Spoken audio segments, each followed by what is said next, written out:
All right, welcome to the Meat Mafia podcast. We are luckily joined here today by Carmen Studer and my co-host Salazzo. How is everyone doing today? We're doing good. I'm excited that you guys have real faces and not just cartoon faces. Yeah, we try to hide behind those as much as possible, but the podcast has forced us to come out of hiding a little bit. I love it. Congrats on starting it. Thank you, and we're really excited to have you on. We know we came across you through a mutual connection with Texas Slim, and Mhm. we're just really blown away by some of the work that you've been putting out there, and we've been following you and admiring your Twitter account and some of the other work that you've been putting out. So it's great to have you on. Thank you so much. Yeah, I'm a reluctant public person, but um, right now the world needs people who are willing to speak and stand and be awakened. And a lot of people are resisting that, sticking their head in the sand, and so here I am. Yeah, Uh, yeah, we completely resonate with that too. The willingness to actually speak out and put out messaging into the world that you really resonate with, that's true to your core beliefs. And so for the listeners, we'll link to it in the show notes, but you and your daughter run the Let Me Ask My Mom podcast. What is that all about for someone that maybe has never gotten a chance to listen to it before? So it really started out because I had started life coaching in October of 2015. And it was one of those things I had always done. You know, I'd taken in kids, I've mentored young people out of jail. I've done all kinds of stuff with charity and was actually really doing it, never getting paid for it. And so when I started really looking at it as a way to get paid, I thought, well, it'd be nice if I was kind of out there. And I was talking my daughter into doing something with me, and she and her friends named it Let Me Ask My Mom. I thought the name was brilliant. It was super cute. My daughter's one of those that's, she's like so unassuming, but she grew up with all the boys. So my son's like 4 years older, and he always had an entourage, and the boys are so fun and so funny. And she has that sense of humor. So she started doing stand up after she was into acting as a child actor. And she had been in Prison Break and, different little things like that, made for TV movies. And then she got into teaching acting, and then she started experimenting with stand up, which I think, talk about brave. It's like she runs circles around me because Gosh. there's no way you'd ever get me with an open mic trying to make people laugh. Like, my gosh, if you can do no, that, you can do anything. What is it that that's like what I think. more people are afraid of public speaking than like death itself? Like, Yes, yes, it Literally. is. It's very intense. And so I thought, well, she'd be a great buffer for me. And so we just started playing with it. And it's hard. You've just started one. You get excited when you hit 100 people, and so we really kind of maxed out at around 2,000. But I had started my other one, and it was also reluctantly because I was on a lot of these Patriot Truther kind of things with like Michael Jaco, and he had over 200,000 people. His channel got struck. Then he went to 100,000 channels struck. Like I think he's on like his 10th channel. Mm. It's kind of nuts. But anyway, long story short, a lot of people started following me before I even had any content. And so I was very lucky that I started out with a bunch of people. And I thought, I'm going to do the Wilderness Church because I think there's a lot of people that are very spiritual that don't belong to a church. They feel kind of like a misfit. And that's kind of how I started it. And it just morphed into this thing where I'm doing a lot of activism type stuff, with the people out of satanic ritual abuse, people who have been abused by major corporations, or people who have had their IP stolen, right? I've had Tom Althouse on, who he's the original writer of The Matrix, he claims, and I tend to believe him. And it's wild what he's gone through. Who knows? We'll all find out the truth in the end. But he's a really great guy, and you could tell his brain is very layered and very brilliant, and he knows the whys behind things that I've never heard, you know, anyone else talk about. And so that's what happened with it. And then I saw Slim and I love the Beef Initiative. I think I'm just very attracted to truth and I'm very attracted to freedom. And so the people who are also resonating at that are my people. And so it's been fun to share my people with my subscribers. So for you, the podcast is all about spreading and sharing the truth and this vision that you're seeing and making sure other people get exposed to that too. Is that correct? Yeah, I think it's become really dangerous. There's a guy that I follow, he's an attorney, and you know, he talks about how there's all this misinformation, and he calls it missed information. You know, we've absolutely missed this stuff. And so that, and I also have always had a real heart for like nurturing and loving and sharing and making people smile and making people happy. And I think that came from when I was 14, my mom got cancer, and you're going into your mom's hospital room and you can't go in there and cry. You know, you got to go and bring something. And I think because of that, I got used to hosting, you know, happiness, hosting goodness, hosting caring and kindness. And it just became kind of my thing. I loved helping the guys out of jail. We've got a great success story out of that one, you know. As a matter of fact, the movie that I helped produce is supposed to be coming out in November called One Heart. And literally one of the guys that stars in it was one of the kids in jail. And so it's a really cool character arc. Carmen, I think I might have come across this story. Is the guy you're referring to Mac White? Yes. So yes. you brought him in after his, you know, experience as like a juvenile jail, correct? Yeah. Yes.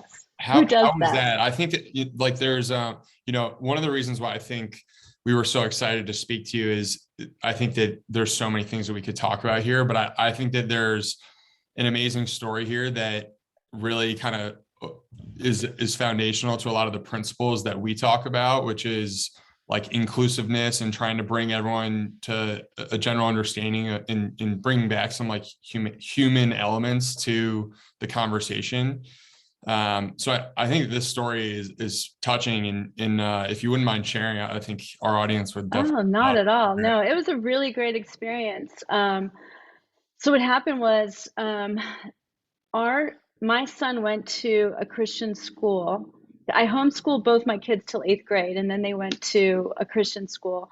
And that Christian school was playing a prison team.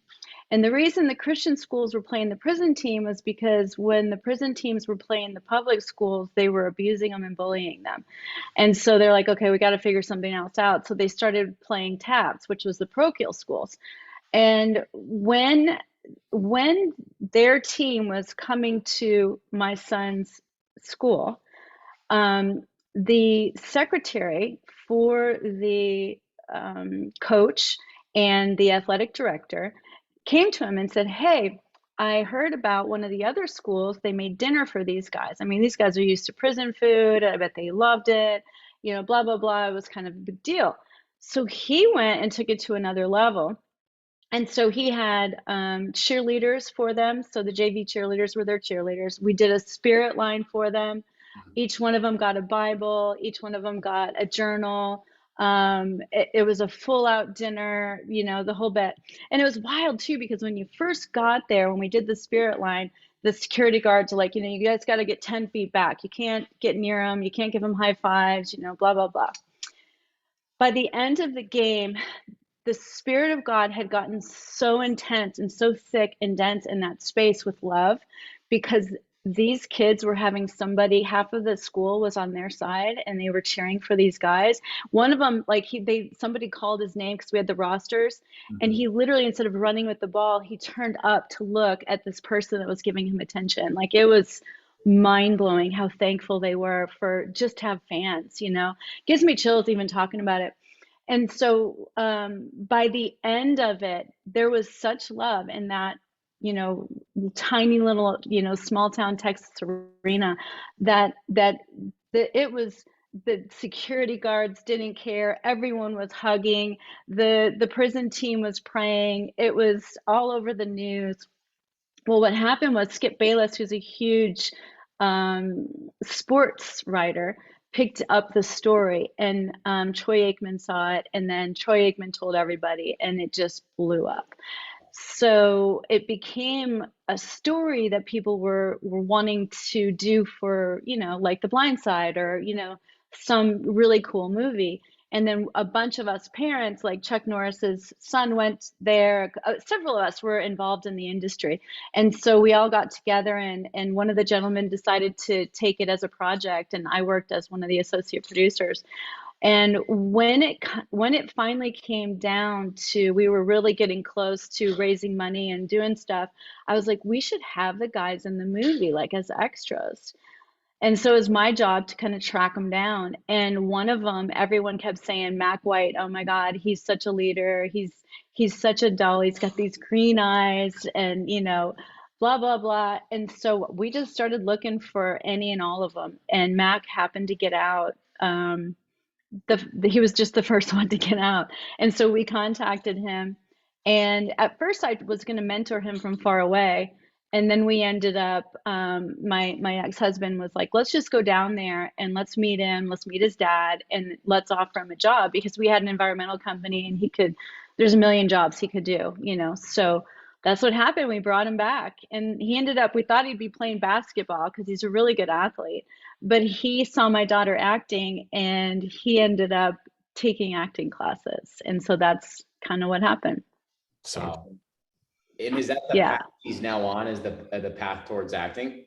Yes, he was in a movie called Carter High, and he got the lead. And it's kind of ironic because Carter High is a story about a football team where almost the entire football team goes into robbing people. It was a true story out of Dallas, and except for one guy, and he played the one guy that didn't go rob people. It's kind of funny, but yeah, he's in that, and then he's done some smaller movies. He's done some plays, some really good plays. He loves it. So if that's all he could do, and as a matter of fact, he's here in Dallas right now. He lives in California now, but he's here because he did book another lead in a small indie movie. It's amazing. I think I'm curious what the transformation that you saw when he got out, going from eating what I'm assuming is probably a less than optimal diet to eating, almost whatever you're able to cook him. I know before we got on, you were talking about how you were very intentional about your food choices for your own Yep. kids. So I'm curious to see what that transformation might have looked like. It's really funny because it would be really cool for y'all to interview him. Yeah, it would be He's cool. gone from junk food to eating, I'll never forget, I think he had strawberries, oranges, apples, and bananas, but he had never had anything else. And of course I had kumquats and, raspberries and all of this stuff. And he just was like, oh my gosh, these are so good. He loved all of it. He really was very open to it. He's a big guy. He probably weighs 225 or something, 6 foot, really muscular, works out all the time. He used to box.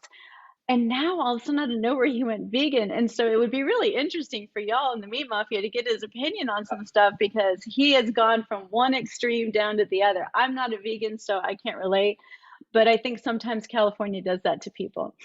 It definitely does. And I think what we try and do here as well, Carmen, is we just acknowledge the fact that the three of us have had great experience eating meat. I healed my ulcerative colitis through a carnivore diet, but yeah, there are people that have plant-based approaches that work for them. And it's never about pushing the one size fits all thing. It's just the most important thing is just doing that self-experimentation, right? And figuring out what works best for you. Yes.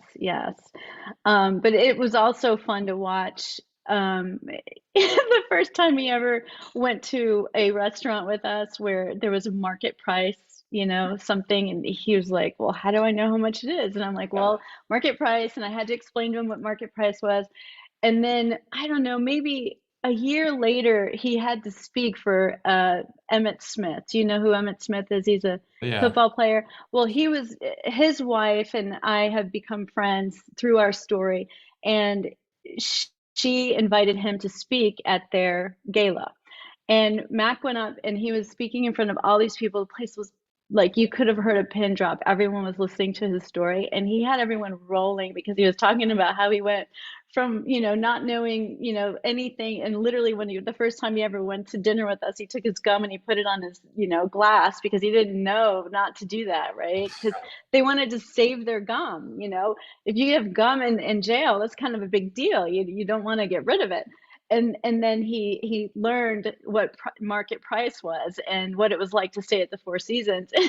The whole place just lost it because it was just kind of funny that this kid from a gang is now knowing what market price lobster is. It was really cute. Well, I think it just speaks to the impact that you and your family had on him. And sometimes all it just takes is literally one person to see something special in you. And like, as humans, we just have this incredible ability where you sometimes just need one person and you can just take off from there and show the world what your potential actually is, right? Absolutely. I mean, I believe in that so much. And that's what I used to always tell people when we were raising money for the film, was these guys had never had fans before. They never even had a first chance. Everybody's like, it's so nice to give them a second chance. And one of the ladies, her name was Honor Garrett. Her husband was Jason Witten's coach. And she's like, no, these guys have never even had a chance yet. This is their first shot at having somebody support them, having that pillar. And that's that beauty of that feminine energy and that ability to hold that family together and be that pillar and that encouragement, because it is very important. I mean, look at, there's so many stories of people that were so successful because of either their mother or their wife or their girlfriend or that one person, like you're saying. Yeah, that's amazing. Go ahead, Clemenza. Yeah, Carmen, I'm curious. So I saw that you've done some coaching for some athletes and a few other people. What are sort of the pillars that you are trying to instill, or some things that you try to anchor these people who are trying to really find their footing in their life? Like, do you just have a handful of things that you're trying to get people to really kind of collect themselves around? It's a great question. So it originally started out where I had kind of created this 100, it was like this grid, and there was 100 questions that, in my opinion, when I looked at where I had come from to really standing sovereign, what I had to be, and I reverse engineered it, and I created this questionnaire, and it really helped me because I'd be like, oh, this is so easy because I can tell that it was one of 10 major characteristics. It was either how they transmit, how they receive, what their self-talk was like, what their diet and exercise was like. I'm trying to remember what their leadership abilities were, their creativity. And it was just the things that I thought were really important to create a well-rounded person.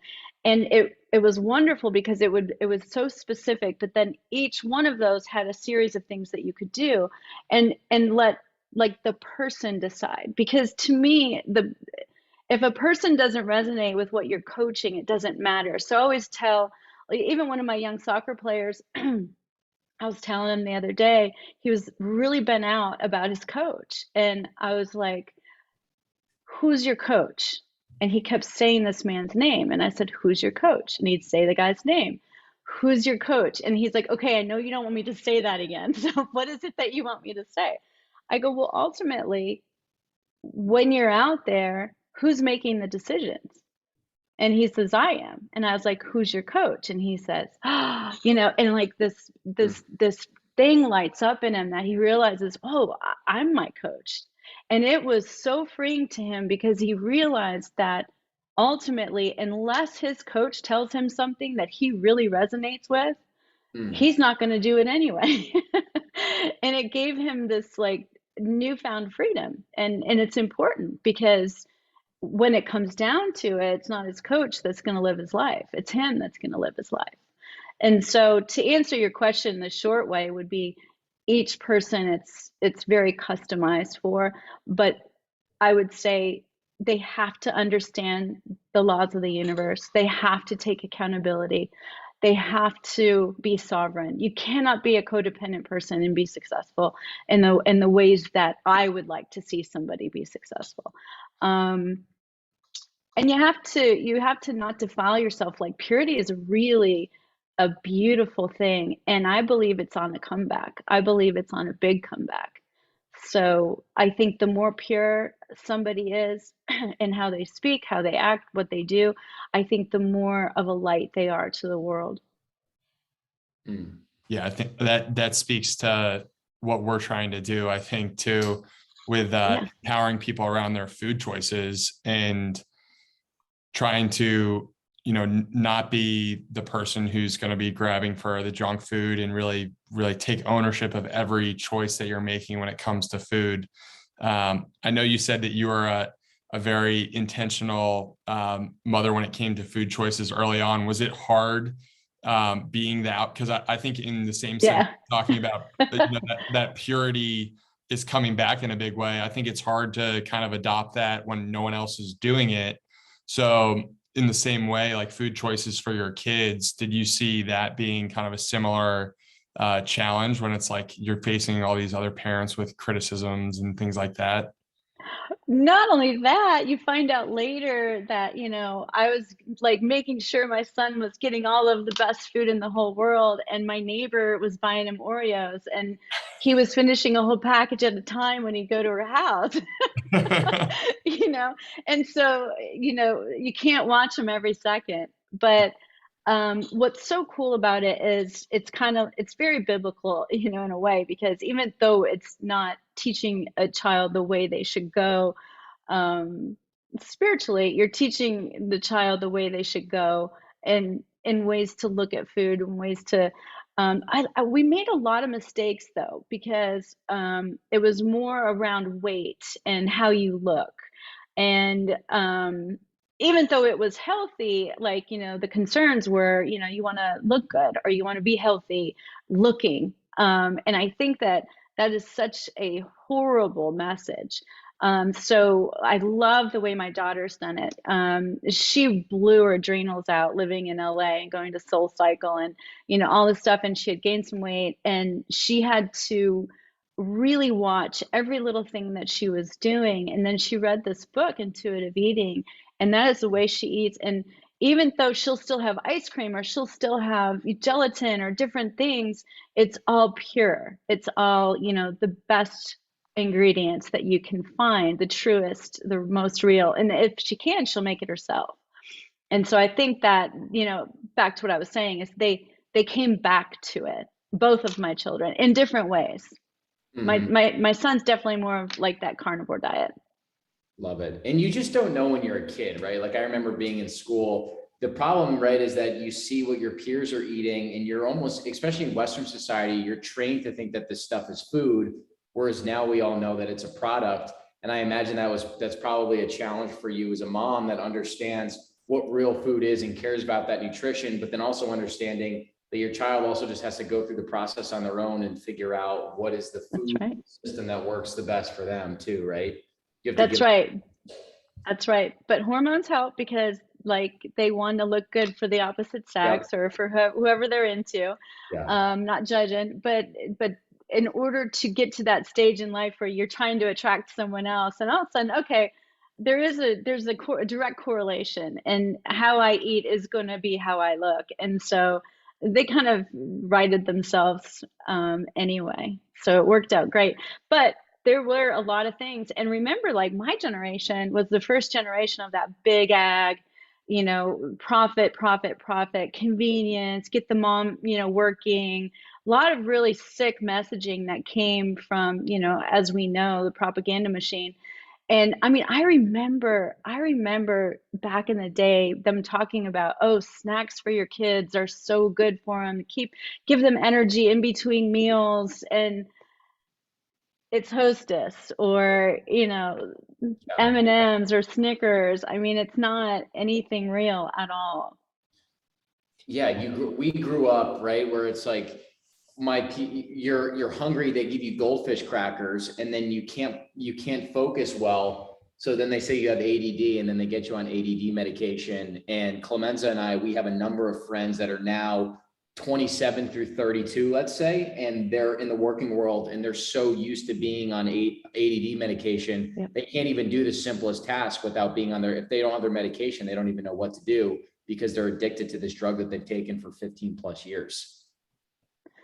And that'll get us into the whole, school thing. I really do believe that no one should be in the school until high school. And that's maybe not the way it's turned out now, the way that they're really trying to sell all kinds of the destruction of identity and, questioning who you are, questioning how you are, giving you shame about anything that's not good, and then taking that and converting it into their funnel and their pipeline to how they want you to be, and it's just so wrong on every level. I'm glad that we homeschool, and both my kids thank me all the time. Like, I'm so glad we didn't do this. What happens is they unfold as who they are because they're missing that peer pressure, that comparison thing. And it's fine to get it at another age. And it's not like they're completely like out in the boondocks and never see another human. Of course they do. And they have friends that go to school and blah, blah, blah. But they really got to like, I remember my son being in 8th grade and people were making fun of people for playing video games. And he's like, I play video games. What are you going to do? Like, he just didn't care, know? And so peer pressure doesn't have that leverage that it would if they weren't raised in that assembly line. Mm-hmm. And you're so vulnerable to that through those early years too, where once you kind of get that voice in your head from somebody else, or start listening to somebody else's opinion of you, then that actually continues forward. There's a pattern repetition there into those, later adolescent years.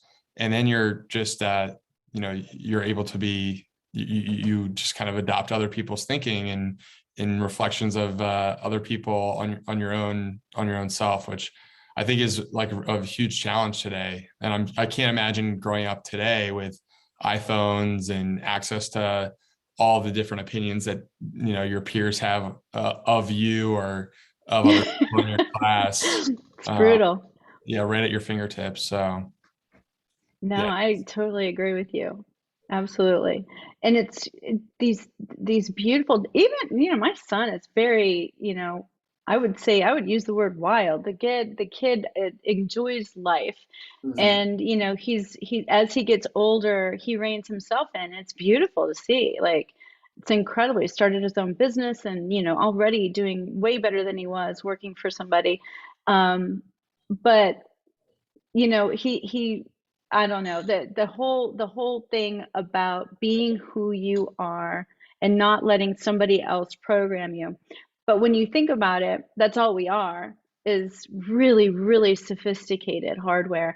And how we interpret the way people talk to us is a big piece of who we are. And so I think that's probably the number one thing that I do help people unravel is their own programming based on their parents, their school, their teachers, their coaches. So many people in our heads. I'll even ask people, so whose thought is that? Where'd you get that one? And they always know. Oh, my dad said that. Or, my teacher said that. Or I don't know, that might have come just from the ethers. But there's an absolute current of ideas, and you can get stuck in them if you don't take control over every single thing that goes into this head. It's like they're just wafting in, and if we don't filter it properly, it's going to be a mess. And kids are great. I always say kids are great recorders but horrible interpreters. Mm-hmm. And so, and not all kids, some kids are great. They have a very good sense of who they are, and they interpret things properly. But some kids take everything personally. It had nothing to do with them. And so, that programming really matters a lot. That program, I feel like you just touched on such a fun foundational point of the concept of your body as the hardware, and then the fact that you're constantly programming software into the hardware, which is your body. And most people don't realize that society is just filling you with this negative software programming, self-limiting beliefs, thoughts, negativity, etc., particularly in the school system now. And it's like you're not even taught the right way to think. And I sometimes think, I imagine if I was actually taught the right way to think when I was 5 years old, of programming myself with these self-fulfilling beliefs and being able to just speak to myself in a positive way. You're always on your journey, so I wouldn't go back and do anything differently, but you imagine where you would be if you're able to learn this at a young age. So I just really resonate with what you're saying, because it's so important. I love what you just said, because that's really important too. I lost it already, what it was you said. Wow. You sound like society programs you with negative beliefs, but there's no reason why you can't be saying like self-fulfilling, loving, self-affirmative language to yourself. Yes. And that you really are the ultimate authority on how you emanate in this world. And really how you emanate is every single thought you have. And people think, oh, but I pray about this, or I say positive affirmations, or I mostly do this. Well, guess what? It doesn't matter if you think you mostly do that, because the facts are that isn't what you're doing. Because every time, like especially people that are very overweight or very depressed or whatever, they don't even realize until I start saying, well, what do you do when you wake up? What do you do when you look in the mirror? What do you say to yourself? And they start realizing, oh my gosh, like every single thing I do, I pull out a chair, I go to try something on, I'm literally creating the fat me over and over and over again, or the depressed me over and over and over again. Mm-hmm. Yeah, it's like you can nourish yourself with the best food and inputs possible, but if like those mental inputs, if your spirit isn't there, your base energy, it doesn't matter, everything. right? It doesn't matter the self-help courses or the food that you buy. It's like, I agree with that 1,000%. Yeah, I always say everywhere we look, it's a mirror for what we've created, where we are. And that's a really tough pill for people to swallow when I'm first working with somebody. And I'll use an example of anything that I've even recently gone through, and I'll be like, okay, well, this happened to me. And most people would say, oh, well, that was your landlord, or that was your your boss, or that was your whatever. But when I really look at it, it was where I was emanating. I was expecting the worst from my boss, so that's what happened. I was expecting the worst from my driver, when I'm playing golf, and that's what happened. And we really are powerful manifestors, and we don't even realize it. You really do reap what you sow. And so to me, if somebody can understand all of the different laws of the universe and truly understand their application, they're at such an advantage over anyone else. And of course, anything that's true over here in business is also true in food. And they're principles. It's true in money. It's true in relationships. I always laugh at people who treat business relationships different than their personal relationships. They take them much more seriously. And I'm like, this is a person you're going to have children with and, live with. I think you should vet them a little bit more. 100%. One of the things you touched on was the importance of manifesting. Are you a big practitioner of the law of attraction? Is that something that's resonated with your life? So that's like saying, are you a big practitioner of the law of gravity? So to me, that's what that is like what you're asking me. And what I would say to that for people who are really into it is, that's a tiny portion. That's literally like asking me if I'm into gravity. Well, yeah, when I go like this, does it drop? Yes. And if I'm in a positive and joyful state, am I more likely to produce positive and joyful things? Absolutely. But if you don't understand all of the other underlying laws of the universe, then that's not going to help you at all. If that makes sense. Because a lot of people really buy into just that one law, but don't understand that it's just a subset of the law of vibration, which is the law of all that is, which is God. And anyone that doesn't believe that there's an intelligent design, I think they're at a huge disadvantage, because you cannot You cannot look at this and deny that reality. And as long as you're denying that reality, you're trying to fit things where they don't belong. Personal opinion. Well, this actually reminds me of a quote that I saw on your website, which struck me. It was stop studying the master and become the master. Mm-hmm. And the word become, the state of being is such a stronger way of conveying that message. Like, you are going to go out and act and fail and go through the process that every master has ever gone through if you want to become the master, instead of living it all in your head, basically, right? Like, you kind of almost procrastinate becoming the master by looking for all these different sources and different answers out there, when you know that the only trick is to actually get going and get moving. Right. So I think that there's something beautiful in that expression that you shared on your website. Thank you. Well, and it was, hard earned because I studied the masters for years and years and years and years and years. I still do.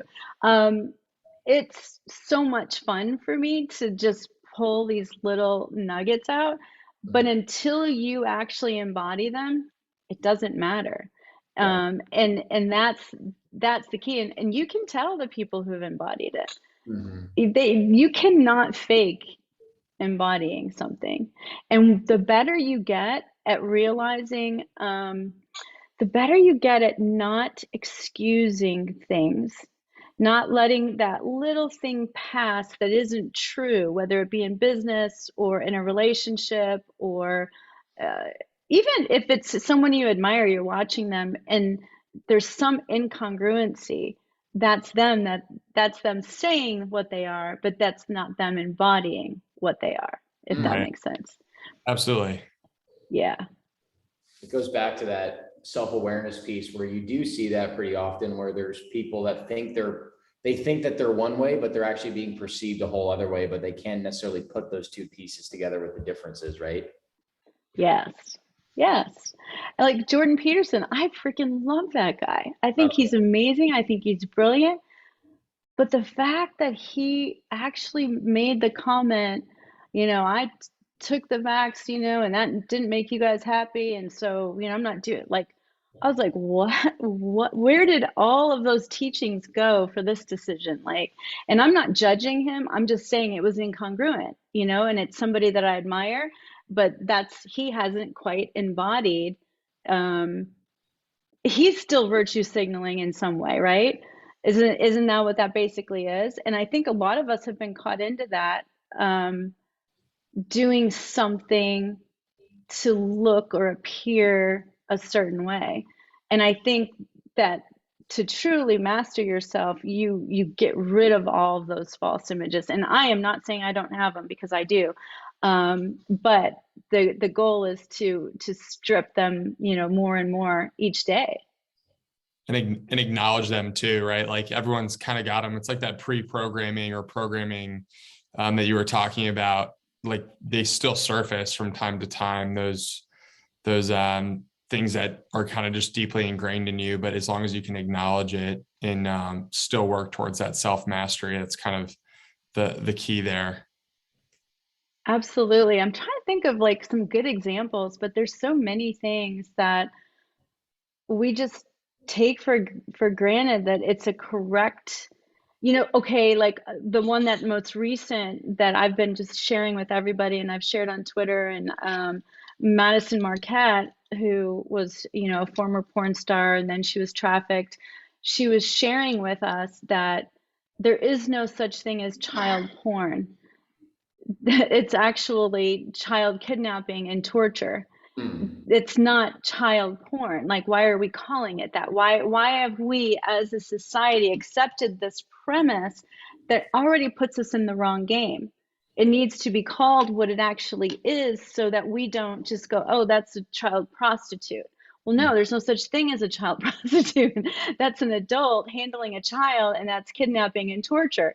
And so it's really important that we look at those things. And I saw James Lindsay the other day. He posted, it's not enough to be aware that of the term groomer, it's more important that you become an anti-groomer, like an actual activist against grooming, because it is wrong.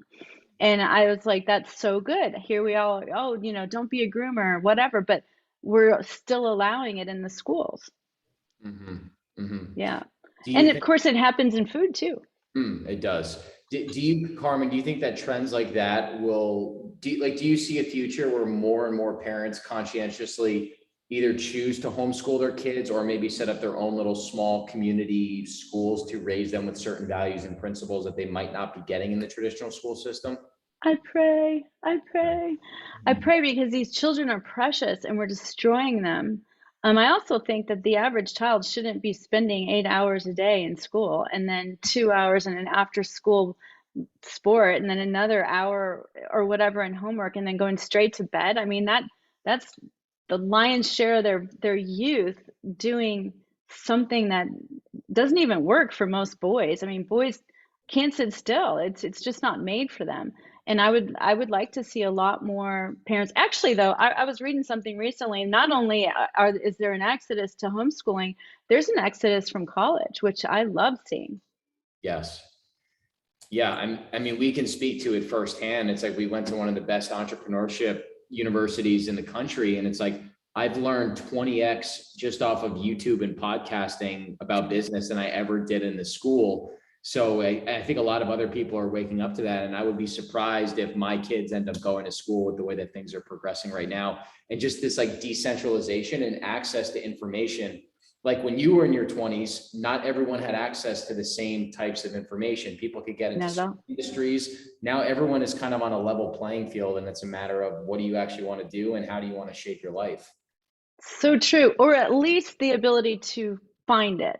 Because Yes. one of my pet peeves is finding out that there are hundreds of therapists that knew about satanic ritual abuse and didn't sound the alarm to anybody. They kept that as inside information. Why? Mm. Why wasn't that brought to the public? That seems nuts to me that they wouldn't. And then not to mention the fact that, like, you look at all of these really popular therapists and people that are, specializing in anxiety or depression or codependency or narcissism, this information was available and nobody was getting it out.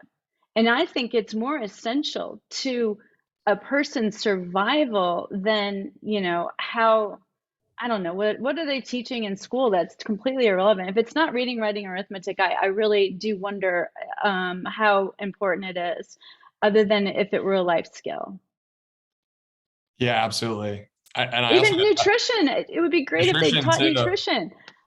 Yeah, spend a little bit of time on nutrition and some personal finance. How much benefit would that have for everyone who's coming up in the ranks of like the standard American diet, and also just most of my friends are still like figuring out how to figure out their personal finances too. It's like both those things probably make up or account for like 80 to 90% of your mental energy, like eating right and having good finances. So yeah. And your marriages and your relationships. Yeah, it's a bedrock. Absolutely. Yeah, the nutrition piece is interesting right now, just because, when you're a kid, it's so foundational to the inputs and the way that it shapes your reality of the world, which is something that you mentioned. And now you see these cities like New York, we were talking about this before, that are switching to things like vegan Fridays in the public school system and demonizing meat and shaping this paradigm on nutrition that's going to affect these kids for the rest of their lives. And it's just like, it's terrible to see, because you see the impact of that proper nutrition has had on your son and your daughter. We've seen it. It cured me of my autoimmune conditions by eating a primarily So good. diet, right? So it's really, I want to say the term scary. I do think we can fix it. It's more so just infuriating just to see the way that it's being pushed, right? Yeah.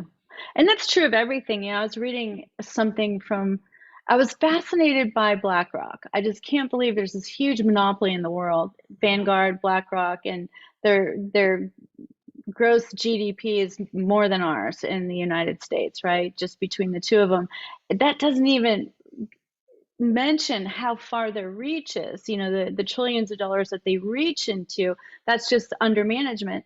And I was reading that Larry Fink, I think is his name, would every year send out a letter to the CEOs about how important it is to get involved socially. And I think that's the part that makes me the most angry, and why I think purity is so important, is they do these things and they use those words like social responsibility and virtue and sustainability and social engineering.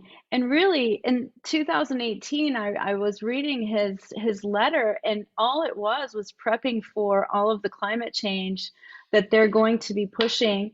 And they're basically telling the CEOs, you better get your board in line, or as an institutional investor, we're not getting involved in what you're doing. And to me, that's coercion, and that's I just think it's evil, quite frankly.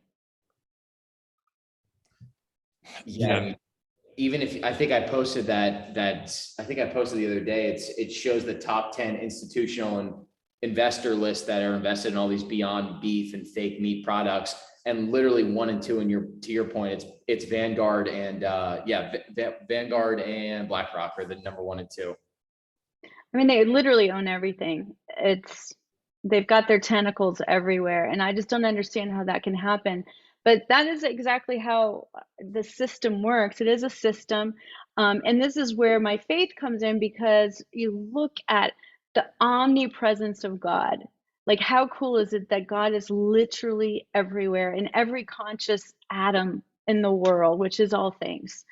And what do I mean by, okay, how can this be conscious? Well, guess what? In order for this thing to create the atomic force that is all a pen, it has to be transmitting and receiving a certain thing to hold this thing together.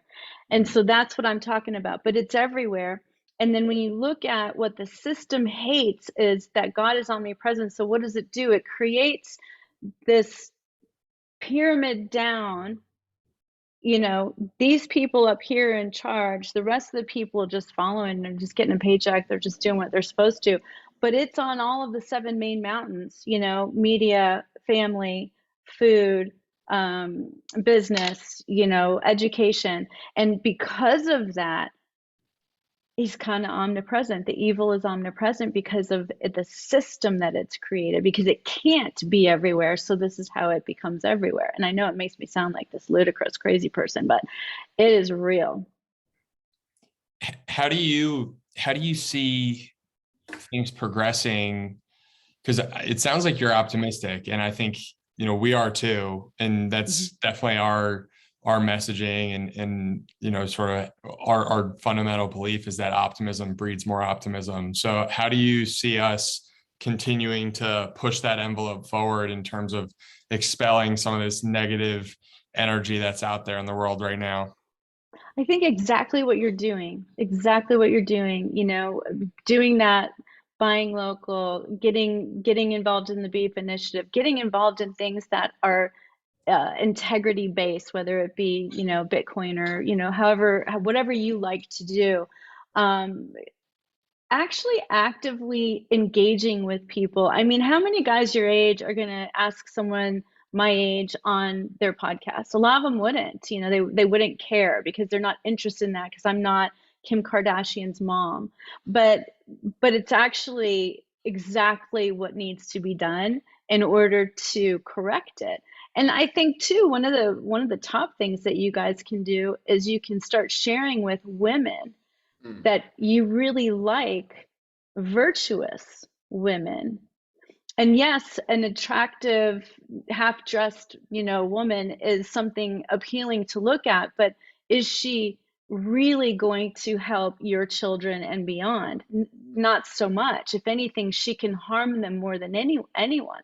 And so to actually bring back the sacredness of a beautiful female that loves to nurture, and how important she is, because you'd be surprised at how powerful you are in the eyes of all of the women that are attracted or around you.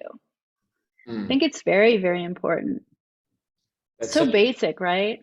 It's such an amazing point though, because we've talked about this before, how there's literally nothing more impressive or incredible than being able to actually be a mother. But the problem is that you see a lot of women now that are graduating from school that are being told you should have a career. You're almost like casting away the concept of being a mom so young. And Yeah. but that it seems like that kind of goes against human nature in some ways, in the way that a lot of women are wired. And I would probably get public flack for saying this, but it just seems like what we're doing is we're just going against a lot of different laws of human nature. So I just really resonate with what you're saying right now. I think the identity piece is what causes all that. So when you strip people of their identity and you send them someplace that tells them over and over again, I mean, there's two ways to teach people something. You get them into a theta wave state and you put it in their brain, or you repeat it over and over and over and over again, and eventually they'll get it. And so that's why all of the messaging is repetitive. And that's why anyone that doesn't watch television is probably head and shoulders over somebody that does, because they don't even know they're being programmed. They literally have no idea. And the programming is very, very sophisticated. And it includes light waves and sound waves. And so there's a lot more to it. But yes, I think that I look at my daughter and, she now has a new boyfriend, but, for the last, year and a half that she was with me without a boyfriend, I remember just being in awe of her because she's one of those that isn't always wearing makeup, and she does like to dress feminine, even just to go run errands or, do different things. And she likes throwing her apron on and taking the time to cook. But I think that it's a very sensual thing that we're missing out on. People, and this goes back to what I was saying before we came on about convenience has absolutely destroyed the kitchen. And the kitchen is amazing. Like, I get actual chills from making something good for myself. Like, I'll be in there going to make a green juice or whatever it is, and I get like hype. Like, it gets exciting, and then it's just the colors and the smells, and you get to feel it, and it's a very sensual experience. And I think it's crazy that women think that it's sexier to take half of her clothes off and go stand in a bar than it is for her to be like, look at what I made, like this incredible steak. And my daughter will go out and she'll get sage and rosemary and all this stuff out of the garden. And she'll literally create the most amazing dinner. And to me, that's so much more like heightened sensual experience, the senses, um, and I remember looking at her going, it's amazing to me you don't have a boyfriend. Like, this is so cute. No wonder men fall in love with girls, because she's so flippin' cute. And she just is so into it, and she wants to make it beautiful and pretty. And I think that we need to bring that femininity back the same way the masculine male. We were talking about that off camera too. Well, that was one of the things I was thinking, is that probably the reason why she was single for years, that the pool of masculine men has never been this low, that I think most men don't even know what to do with a very feminine, strong presence like your daughter probably is. So it's definitely something that needs to be corrected for sure. But to your point, it's like one of the most connected, fun, loving things you can do with a partner is to literally cook this incredible meal together. It's like, It's so fun. experience. So Totally agree. I love when guys like to cook too. It makes it more fun to do it. I'm not as gifted in the kitchen. I shouldn't say that. I'm really a great cook. I just would prefer to read or do something else. And so that comes to, different personality types. But I love portable food. And so but that isn't the same as convenient. Like, I like nuts and berries and, things like that, beef jerky. I don't know why. I just like to stay on the move, I guess. I guess maybe I'm a little ADD, That's not a bad thing either. right? Got to be busy and gotta feel yourself. I think that the cooking point is an amazing one. I think it kind of roots you back in, like we talk about the spiritual element of just being connected with, going through the full process of sourcing your food properly, cooking it properly, and then eating it in good company. There's like 3 phases there. And it's actually something that was taught to me at Rome Ranch in Fredericksburg. The Taylor Collins, he owns this ranch out there. He's actually the founder of Epic Bars too, if you like beef jerky. So he's a really successful guy, bought this ranch, but he has this philosophy on food and the ritual elements of it. And it ends with Totally agree. cooking and preparing the food properly with respect, with people with the people you care about. Like there's nothing better than that. So I think that's something that, we both, Salazzo and I, love. So It's so cool. Well, and then their personality comes forward. Like my daughter does her own homemade gelatins and homemade gummies, and they're beautiful. Like she's like really sourcing and caring, and like, what do you think this will be like? What about mango and cream? And like she'll just do all of these different things, and it's like it's the essence of who she is. Like you get to know somebody through that law of correspondence, and they are enjoying sharing with you. It's very cool. Yeah. This Go has been ahead. a great conversation. I feel like we've covered a ton of ground. Were you gonna say something, Salazzo? No, I totally agree. The only thing I was gonna say is like, there is just this quality of when you make things with love, people can feel it. And that's the connectedness of the cooking and these shared experiences that we need more of right now than ever. Yeah. And it does create that time, because you don't know when your kids are going to ask the question. You don't know, like that whole like, oh, quality versus quantity. And I've always been the quantity. I think that you don't know when those questions are going to come up. You don't know when, they're going to want to share something. And what's really great is when you do invest the time. My son is 29 and my daughter's 25, and they regularly come to me with, where they are in their head, or where they are emotionally, or where they are with their business ideas. And that's just such a beautiful thing. And I have so many friends that their kids don't talk to them about anything.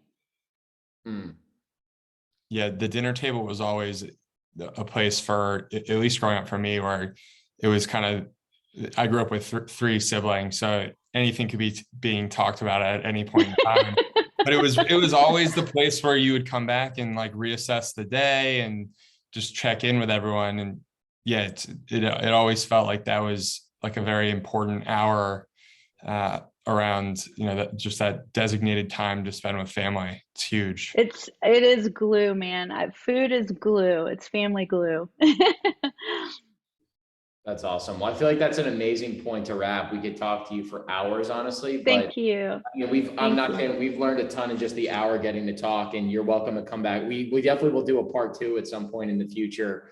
Yeah, bring my daughter, because she would love you guys. And she's way more well-versed on specific details of food and health and the benefits and all that. Yeah, it would be great to discuss her, that intuitive style of eating. I actually am going to add that book to my list and take a read for sure, because it sounds like it impacted her life really positively. Absolutely. Absolutely. I highly recommend it. It's one of those that's kind of scary to people, because they tell you to just begin eating and eat whatever you want. And a lot of times people kind of go crazy because they've restrained themselves for so long that they don't have that governing ability. Oh yeah. Yeah. Well, one of the things, not to stray off topic again, but one of the things we talk about all the time is like these natural flavorings distort or manipulate our circuitry, so we can't really tell. Our tongue is very sophisticated, right? It's telling us what's nutritious and what's not. And now there are actual taste scientists out there trying to manipulate your taste buds to convince you that a bag of Doritos is actually good for you through that taste mechanism. And once you break that, you start to actually not really understand how food makes you feel. Like you break that bond, which is a valuable one. And so we talk about that all the time. Like that aspect of health is hugely underrated. Well, and then talking about natural flavorings, we'll end on a bomb here. But one of my ladies that is on my show on a regular basis, Jessie Zabotar, she was in one of the most powerful bloodline families and escaped successfully so far. But she shares that the term natural flavoring actually comes from a very nefarious thing that has to do with child trafficking, organ harvesting, bone crushing, doing different things and throwing that into food and creating spells over different things. And I mean, this is a whole nother category that, you know, you guys can look into. But it's quite a claim, and I do tend to believe her. And she shares a lot of different things. And even if you just watch, like even like Monster Energy drinks, they have, it's that that's like that, and each one of those symbols is 666 in the Hebrew letters. And so there's just a lot of nefarious and satanic craziness that is involved in literal recipes for food, which is another reason to grow your own food, to source your own food, to eat local, to know where you get your food from, because it can get a little bit crazy out there. Definitely. Absolutely. Yeah, I don't think there's a better ending point than that. Just focus on nourishing yourself. And I think people would be surprised at just starting at a baseline, how that will impact you positively and the effects that you'll have on other people. Absolutely. And that's the most important thing, is making sure you're healthy for people. You know, you hate to see these grandparents that can't even go to the football game or whatever because they can't get up the stadium because they're such a mess. So stay healthy so you can be there for your family. It's a huge message, and I think one that's really important. So we appreciate it. And Carmen, thank you so much for sharing everything you did. We covered a lot of ground. So thanks a lot. Yeah, thank you. I appreciate you guys having me. Have a great day, everybody. Bye.